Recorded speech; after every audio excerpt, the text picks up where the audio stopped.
It is the mega mailbag day here on the walk off. I'm Scott Belford, joined as always by the best co-host in the biz, Adam Mack. We comb through all your interactions every single week and answer as many questions and comments as we can. You can reach out on Twitter at Walk Off Podcast, Instagram, the Walk Off Podcast, and of course, a big tip of the hat to all of our Patreon members. You get that Patreon bump and automatically get into the mailbag if you are a member of our exclusive club. Of course, with Patreon, you get instant access to all of our interviews. I know that I talked with Taylor Cicero in the bullpen of the Mariners just last night. That is up on Patreon as we speak. Taylor Cicero, a lot of you might remember him from his time in the Blue Jays bullpen. He made his MLB debut with the Jays and eventually was DFA'd at the end of 2022, was picked up by the Mets, was DFA'd by the Mets before the season even started, and then picked up by his hometown Seattle Mariners. And just an incredibly fun interview. He had so many stories about his reunion with the Blue Jays when they came to Toronto. He had some great stuff talking about goofing around in the bullpen. The Mariners tried to bring his personality out more, is kind of how he described it, and it's why his confidence was better and why he had a career year is kind of how he framed it. But he warmed up in the bullpen as a righty at one point, and anyways, I won't spoil all. Yeah, but it's pretty great, some of the stories he tells. So again, that's up on Patreon right now. We are speaking with Keegan Matheson tomorrow. We will release that obviously instantly. You can always shoot us a message if you have a question for Keegs. Hit us up on Twitter, Discord, Patreon, however you want to go about doing that. It's a bulky one today, folks. We had absolute mayhem in Blue Jays land the last week with all the Shohei rumors and then it eventually playing out how it played out. So my guess is a lot of Shohei questions here. So let's get going with that. Adam, kick us off here, bud.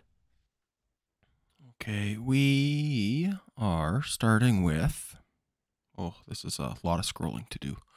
Mark Drevert sums it up nicely. No Tawny is the pun.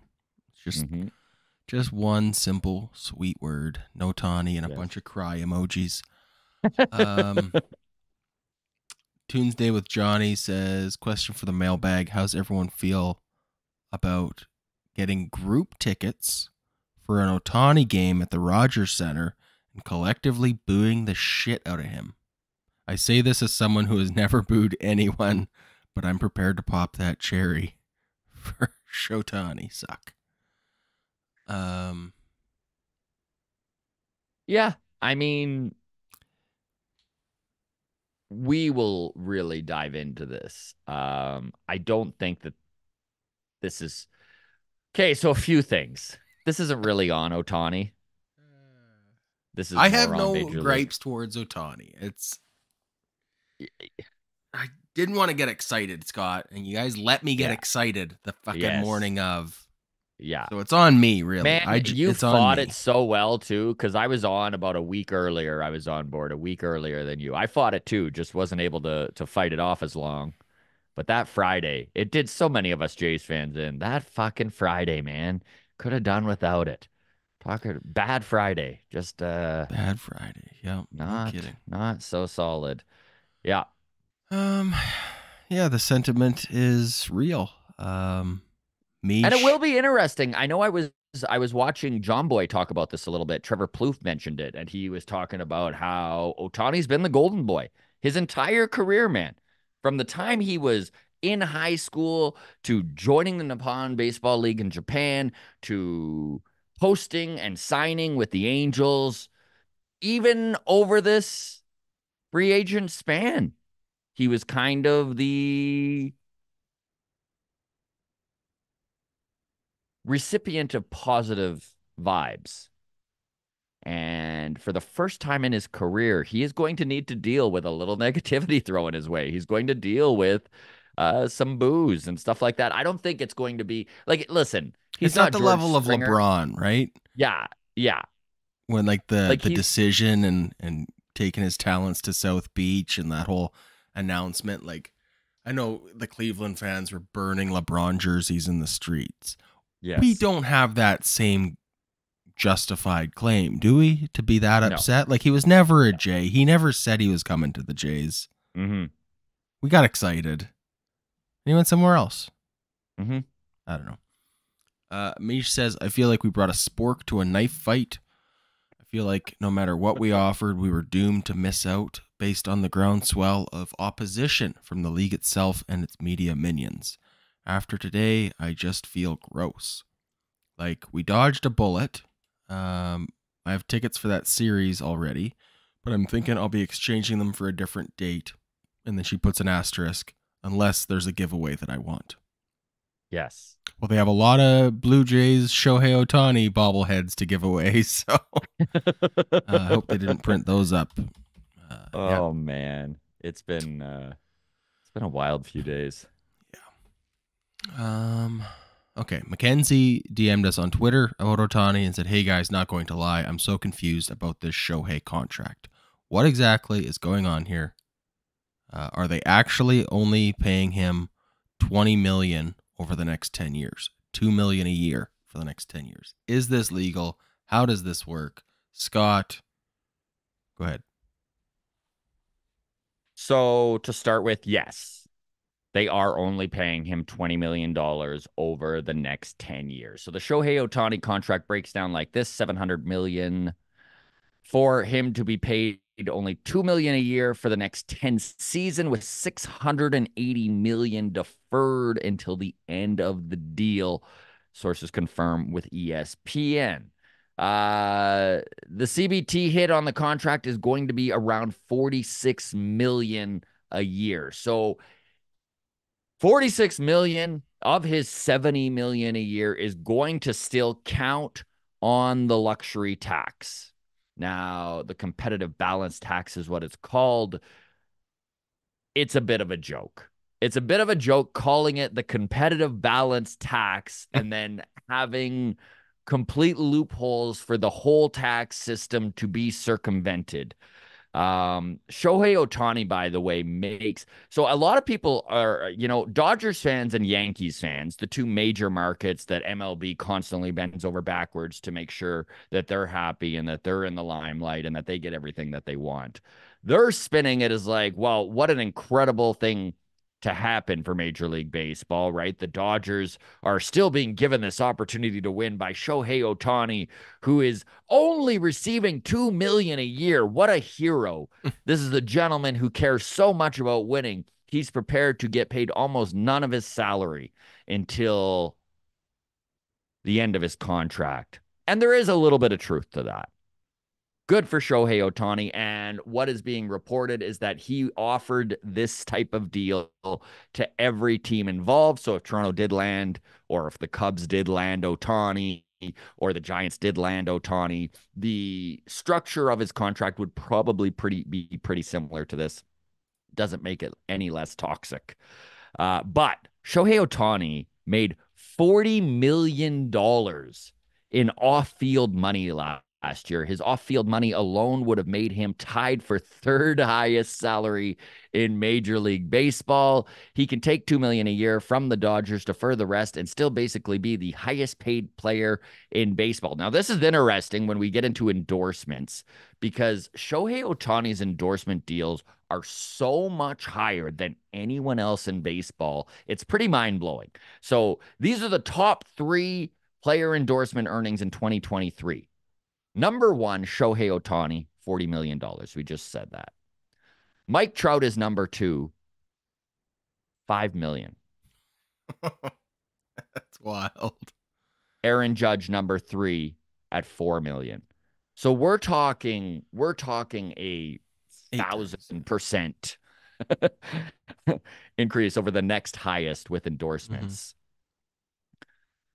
There is no player, past, present, or future, who could or would have 98% of their salary deferred for a decade for the competitive balance tax. It just, that's the thing, right? Shohei's making so much money on endorsements that him pushing the lump sum of his contract down the road is no big deal to him. So this is a really special and specific contract that we're not going to see other teams get to take advantage of it in the same way. Because even if you look at Bo Bichette and Vladimir Guerrero Jr., and a lot of Jays fans are saying, well, can we do this? Can we just knock this down the road and worry about it in 2035? I doubt it. I'm not saying Bo Bichette and Vladimir Guerrero Jr. aren't rich as fuck. Yeah, they are. But to continue to live the lifestyle that they're accustomed to just take, let's say, $500,000 or $1 million a year and push the rest for 10 years, it's just not going to happen. Tim Hortons is going to have to pony up a lot of money to sponsor those Bonuts from for Bo Bichette. Yeah, okay. It's honestly like, man, I want to play like sour grapes and be like, bang on the table and this isn't fair and whatever. And like, it is like real. I just can't help but like admire how impressive this contract is, as much as it is like breaking the game, and that's frustrating. I think there's going to be a potential for lockout concerns at the end of this CBA. When deferral rules are written into the CBA in such a way that are like competitive balance tax and everything like this, it's designed to level the playing field. And then when the top dogs get to take advantage anyways, it sucks. There's potential for those. What do you need? You need 23 owners to agree for the CBA issues. So you need 8 owners to be frustrated. You need eight small market teams to be like, this is bullshit, and have a log jam that can we just bring on a couple of years ago, right? Huge, it could bring on a huge work stoppage. Absolutely. It's concerning. That being said, it's really impressive what they were able to do. Like, Adam, just the from needle that was thread throughout this process, like, forget about even just the contract. Let's go right back to the beginning of free agency and the pursuit of Shohei Ohtani by these mega teams, and the way that his agency played them against each other and maximized this deal. I don't think anyone truly viewed $700 million as a possibility. And the truth is, the piper still needs to be paid, right? Like, if you're a Dodgers fan, you are living in the now. There is nothing you are doing more than living day by day, because it could be pretty tough to swallow come 2035 or whenever the So I don't want to spend too much time on it, because I'm not an expert on that. But I will say, again, I should just put this on a piece of merch and sell this. Go listen to the David Sampson podcast this morning, because he broke it down so well. But that deferral loophole, like the way that money needs to be paid, there is a stipulation in the CBA that all of the money needs to be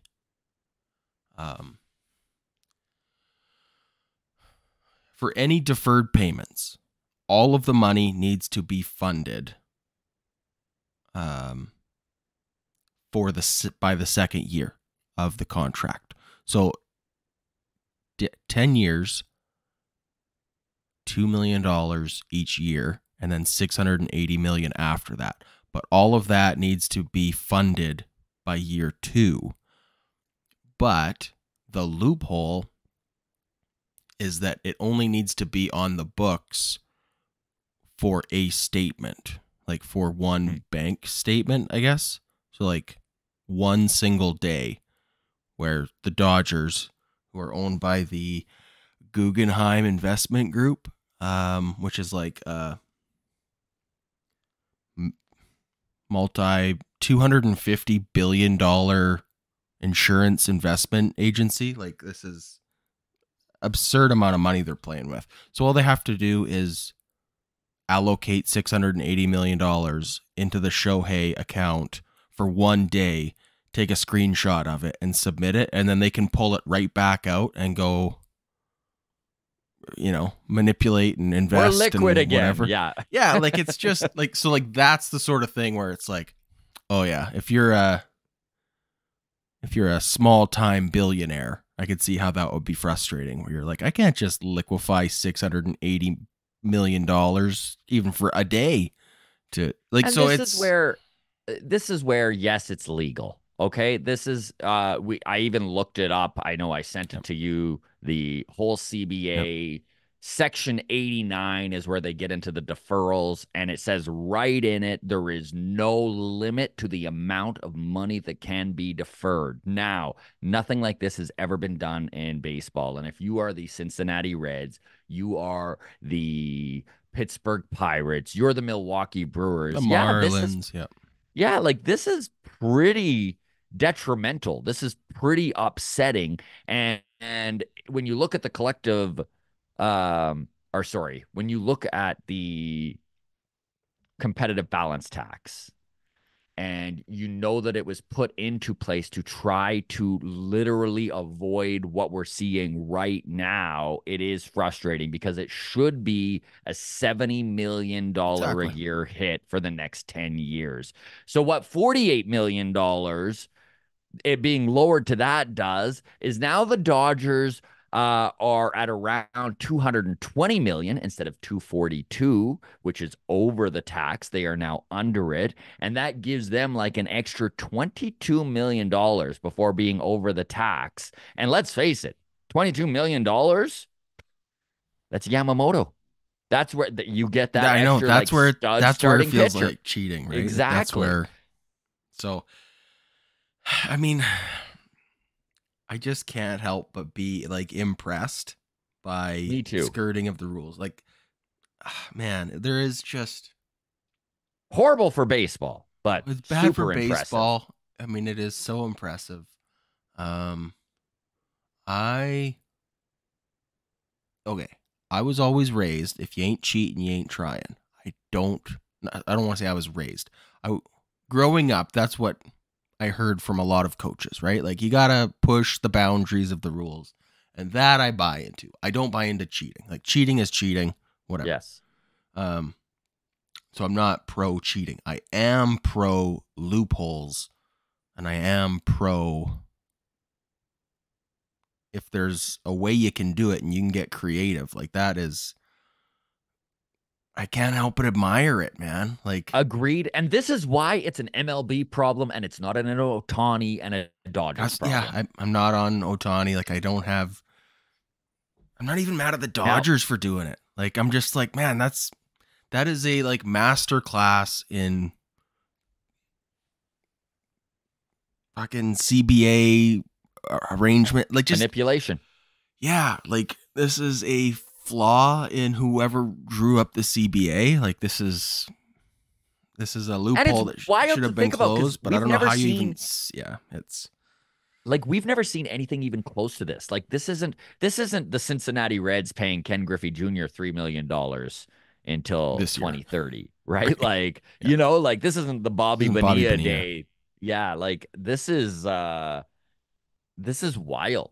Shohei Ohtani is going to get $68 million a year from the Dodgers starting in 2033.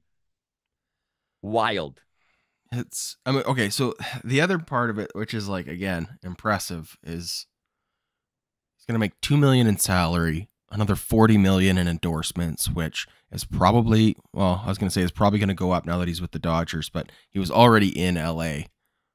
I don't know if it's going up. It'll probably just whatever. He's going to make 40 plus million for the next 10 years. And then once he retires, he's going to make even more money. Yeah. Like, he gets a raise once he stops playing baseball. Because, I mean, in rare circumstances, you continue to make as much in endorsement deals after you retire. But generally, once you retire, the endorsements do go away, right? You're not on the box of Wheaties anymore. This is just So clever. So I can't even. I hate how impressed I am, and like, Yeah. I well was just done. gonna say I hate it, but I love it. It's You know what this so reminds me of? impressive and so wrong. So impressive and so wrong. My wife went to work last night. She worked just a 4-hour shift, 7 p.m. to 11. And as she was leaving, my daughter and I were kind of trolling her a little bit.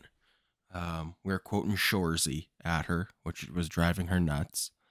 And on her way out the door, she rang the doorbell on us, which sent both of our dogs into a tailspin, quite literally.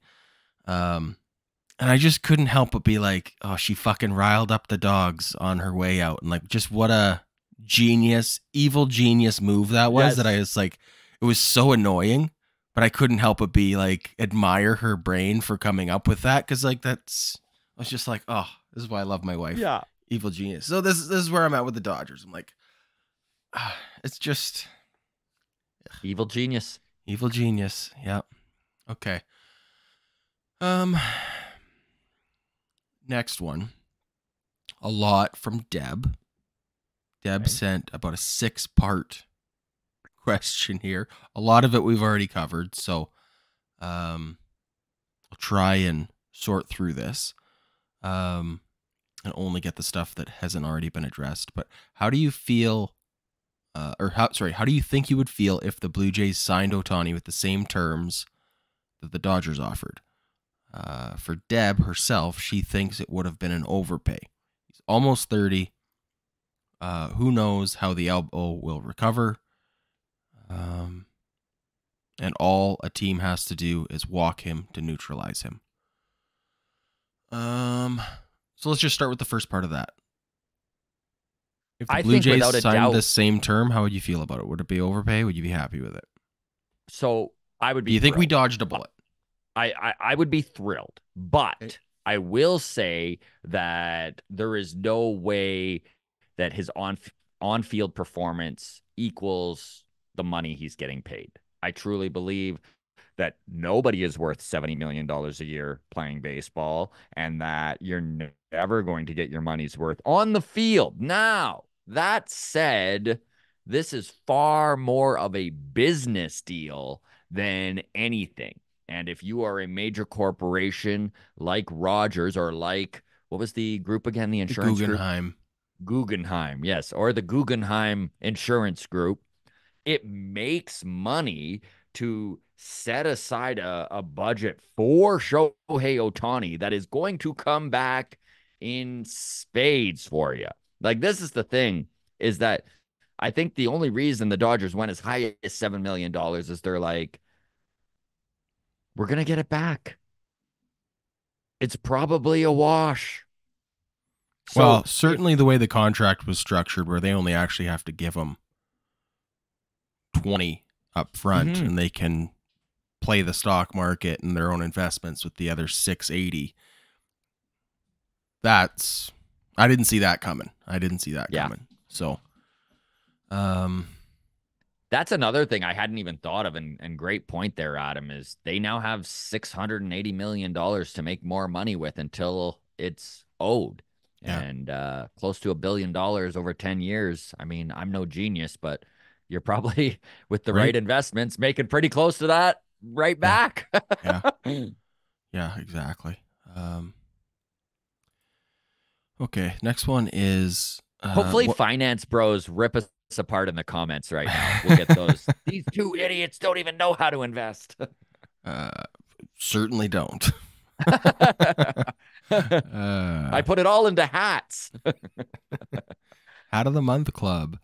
Okay, next part here is what are some of the best jokes you've heard about the Ohtani deferral structure? I heard one about how the Looney Dog kids have pledged to eat 70 hot dogs this season, but are deferring 68 of them to after they retire.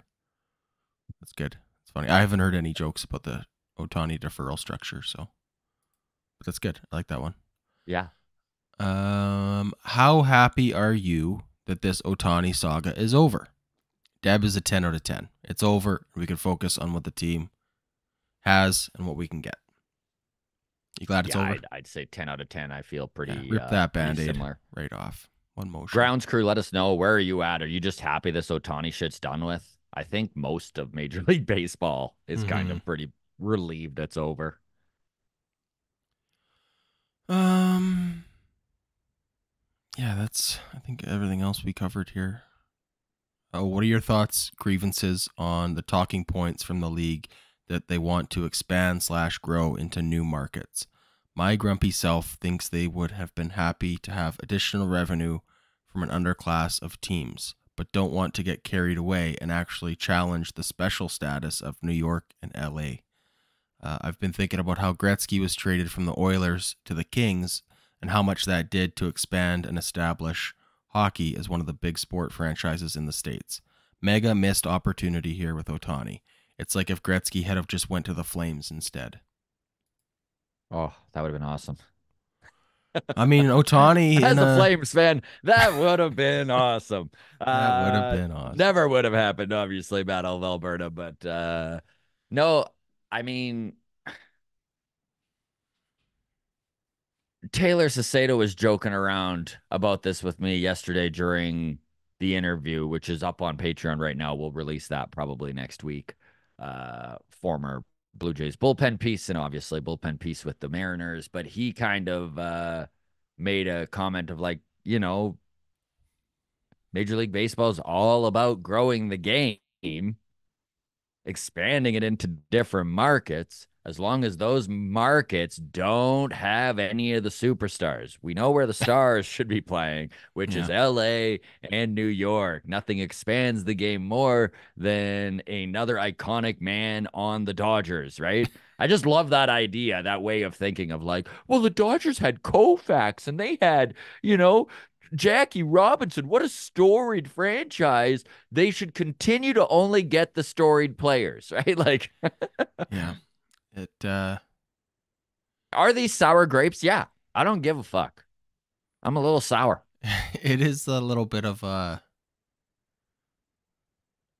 mean, the perspective of, and I don't know if I agree with this, that baseball views the Dodgers and the Yankees as a traveling circus of support of sorts. Is like, I don't know, it's good to have a team in Cincinnati so that the Cincinnati fans get an opportunity to watch the Yankees come to play. You know what I mean? Mm-hmm. I don't know if that's the case. Like, but I get it. I get it. From Andreas here in the mailbag, in regards to the Hyman article, a comment from a Blue Jays fan that was born and raised in Los Angeles. Hyman is an idiot.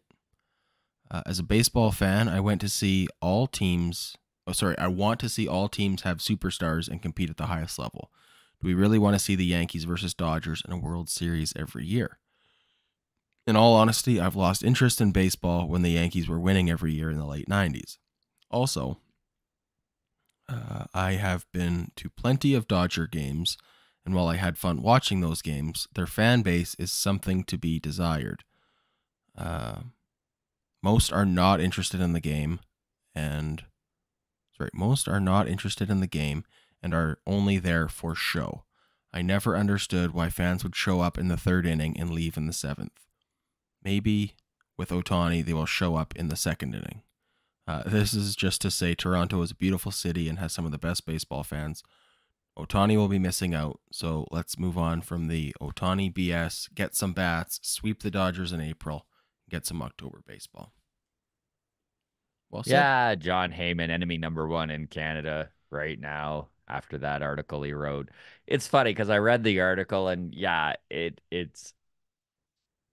just came across as ignorant. The dude has obviously never been to Toronto because him framing Toronto, like, what was the one line that made me go, okay, like, let's reel it in a little? And it was where he was like, Shohei's also got a life to live and wants things to do, which is just like, tell me you've never been to Toronto without telling me you've never been to Toronto, basically. Like, my God, they act like there's about 20 to 25 markets in baseball that the players would go to Toronto and be like, holy shit, this is a big city, right? Like, Uh-huh. Yeah. No, like, it's true. Yeah. I don't know.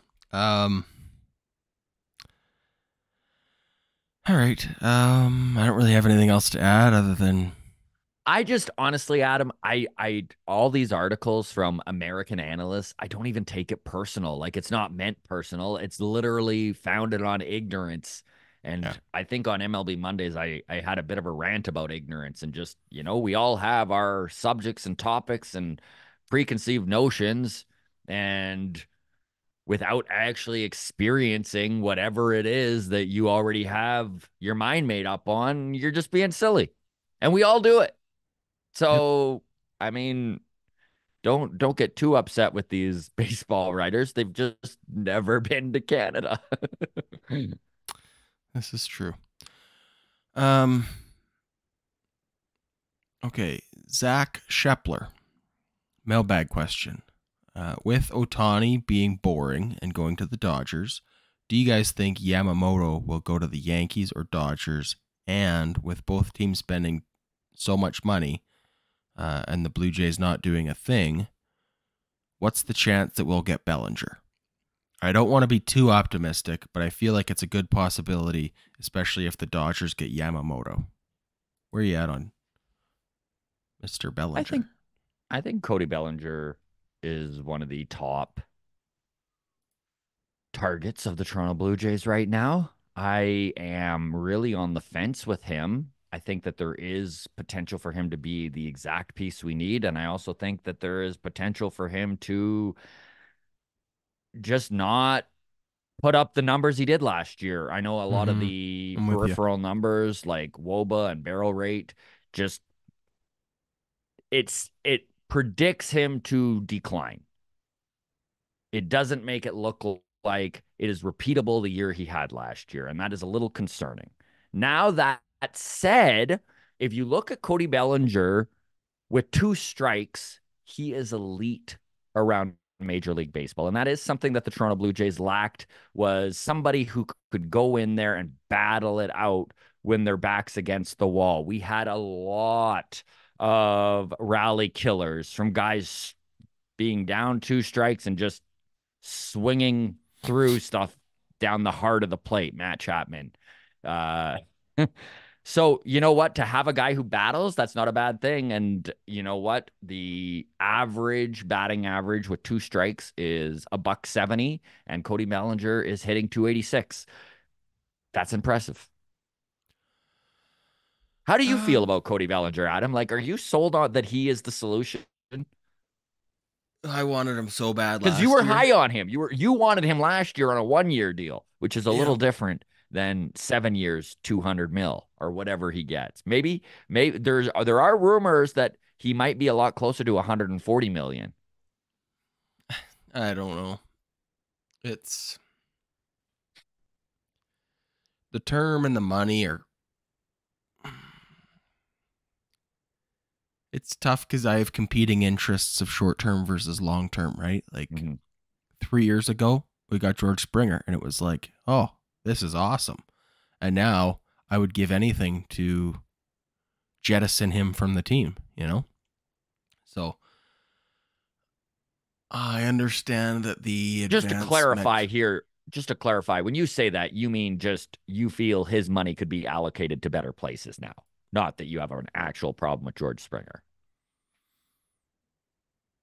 I don't think George Springer is a very good player anymore at this point in his career. Yeah, sure I had a down think year last year, anyways. down year last year with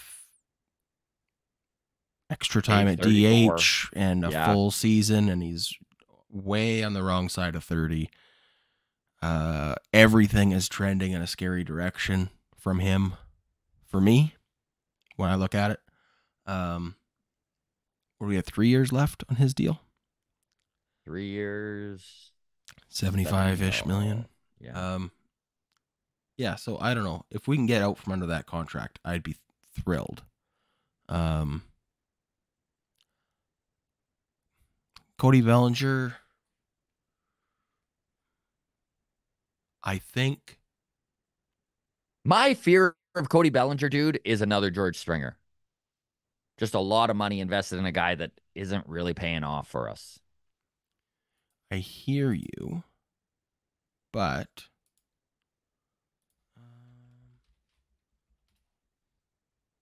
Cody Bellinger's only 28. He's not 34. Mm-hmm. I think the next 5 years of Cody Bellinger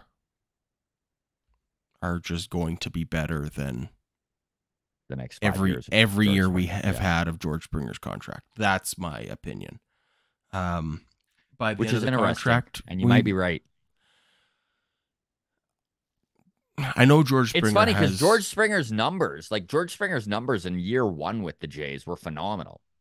He only played 77 games, though, unfortunately. Right. Year two with the Jays, substantially above average. Still a good player. Again, but also the COVID couldn't stay on the field. Yeah. Mm-hmm. So then you look at what the Jays did to get him out of center field, because my God, Adam, did they ever go out of their way to make sure he didn't need to play a game in center field? Between Kiermaier and Varsho and the trade and all of this was orchestrated to maximize the production from George Springer, and it just didn't work out. Last year was the worst season, by the way, everybody, in George Springer's career outside of his rookie season. So there are reasons to be concerned. Now, have we seen 34-year-olds make adjustments to their swing and become more power-centric and have good seasons? Yeah. Look at Joey Votto, right? Look at Nelson Cruz. There are dudes who have done it. And I would love to see George Springer try and go that route. But, yeah, a lot of money for the last 3 years left on the books for him. 2019, George Springer, OPS plus 150. Gone down every year since then. Be 34 this year, trending in the wrong direction. Cody Bellinger, 6 years younger. This is a former MVP, Rookie of the Year. He's also got a World Series to his name, but he's younger. Yeah. Give me Cody Bellinger over George Springer.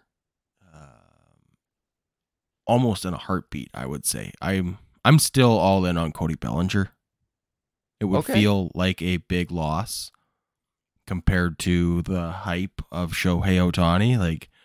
That is quite the runner-up consolation prize.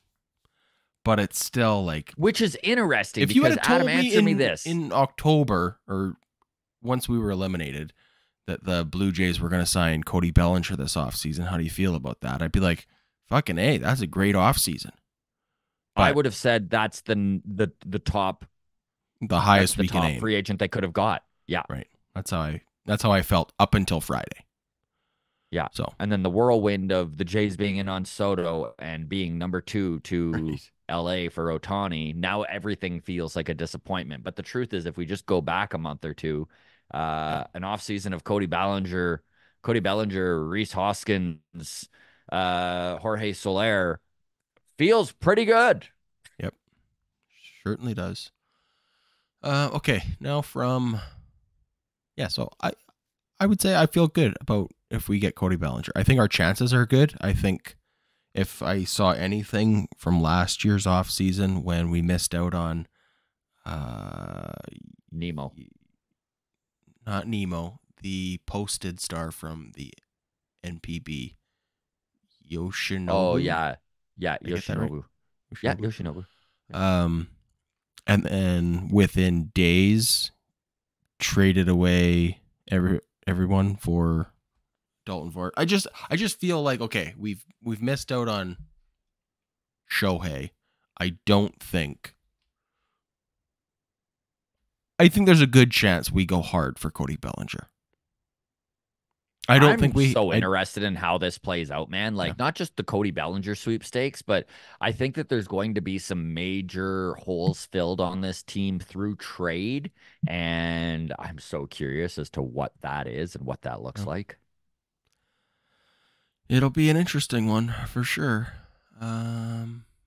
Still a lot of off season left. So there you go. Okay, Ian over on Twitter, but member of the Patreon, says, if it's not too late for mailbag, I'd like to ask about Gary Gossman. I love how he stood up for Canada. There has always been a debate over whether athletes should take a stand or shut up and play. Should/can you see Goss leaning in and really taking on the U.S. media in interviews this season? He could really be the hero we need to dispel the history of American journalists poo-pooing Canada.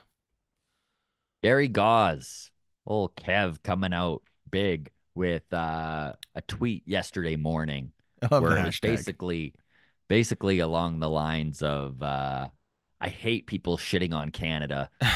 These are all people who haven't been to Toronto. Toronto's an incredible city, and anyone who's ever lived there or been there knows how special it is. I'm paraphrasing here. I could have just looked it up, but I didn't. But that's That's pretty basically close. That's pretty what close. Kevin Gosman said, and you love to see it. Personally, I don't think that he's going to. I think he's done his part. All of this American ignorance will just go to the wayside once the season starts, and we'll have other things to yell and scream and be upset about. And hopefully, Gary Gause is on our side for whatever those happen to be. By the way, we do Gossman. get comments constantly about us calling him Gary Gosman. It is an ongoing joke. We're all Yes. well aware Yes. it's Kev. Uh, Yes. Yes. but If you're new here. Gary Yes. Gause has a ring to it though, and Yes. Absolutely. Um. Yeah. I mean, I like it. It's everything about the American journalistic views of baseball in Canada or sports in Toronto, and I just don't fucking care about almost any of it. Like it yeah. doesn't it's not a sliver under my fingernail the way it is for a lot of people. I don't know. I'm more annoyed by Toronto sports media than I am about American sports media. Me too. Me too. So yeah, Leafs fans get under my nerves too, where they just think that the Leafs are the Jays, and that everyone who cheers for the Jays is also a Leafs fan. It's like, grow up. Grow up. You're gross. Grow up, you Leafs losers. Kidding, obviously. That's strong. That's strong. We don't want to slip more in the charts than we already have. We love the Leafs. All right. Let's get on. Here we go. From Discord, which is now a Patreon exclusive, by the way. Thank you for the support on Patreon. Blair says, besides Don Mattingly having a new role, is there any changes to coaching staff? I would like to see them bring up a coach or two from Buffalo. Seemed like the guys coming up had a pretty good approach at the plate. Good That's point. a really great point. So there has been some coaching shuffles. DeMarlo Hale returning to the fold. He's now at third base. Luis Rivera retiring. We saw Dave Hudgens, who was the hitting strategist, be promoted out of the dugout, however you want to frame that. The old Edmonton Oilers and the Kevin Lowe solution, right? Just keep promoting them out till he can't do any more harm. And yeah, he's right about maybe a Matt Hague hitting coach with the Buffalo Bisons, who did an incredible job last year with that Bisons team. We watched Ernie Clement, we watched Davis Schneider, we watched Spencer Horwitz all come up when the Jays needed the most and really put on a hitting display. And Matt Hague had a lot to do with that, coming up with the strategy, coming up with what pitches they're looking for, how to just read analytics and go about their swing day to day with some consistency. So great work by Matt Hague. Is he a guy we could see in the Blue Jays dugout in the future? Maybe, hopefully. He's doing his job in Buffalo anyways. As for how the rest of the coaching staff kind of washes out and lines up, I think we'll see that continue to shape and form as the offseason go on. But yeah, right now it's just DeMarlo Hale that has replaced Rivera. Is this a hot seat season for John Schneider, in your opinions? I think it's a hot seat season for the entire front office, but who knows? It's tough to actually judge what Rodgers views as success or not. There's going to be a lot of pressure on butts to be in seats this season with all of the renovations. And Adam, we talked about this before, just the corporate luxury suites, the boxes, right? Now, in 92, 93, they were selling 180. They were sold right out. All the luxury suites were full, right? 1997, when the Jays were not near as good, they were down to 7. So is that going to be a major concern to Rogers Communications, the corporation that is all about money and is the owner of the Blue Jays to make money? Yeah. Could that create a hot seat for some of these guys like Schneider and Atkins and maybe even Shapiro? You would hope so, but it all is going to depend on how much money is being brought in. If they build a good team, no. Like, if it would need to be the team underperforms. Do you think John Schneider's on the hot seat? Do you think Ross Atkins gets a free pass to fire another manager?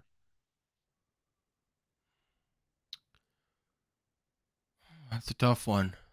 I think.